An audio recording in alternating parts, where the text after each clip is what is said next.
இந்த மாதிரி நாங்கள் காக்காய்க்கு நிறைய இடத்துல மூணு இடத்துல தண்ணி வச்சுருக்கோம். கீழே வந்து பூனை நாய் அந்த மாதிரி குடிக்கிறதுக்கு தண்ணி வச்சுருக்கோம்.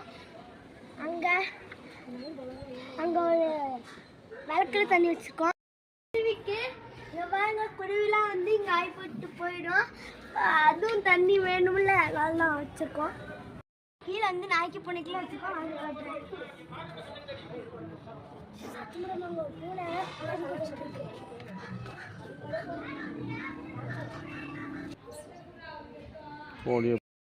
பூனை ஓடி போச்சு.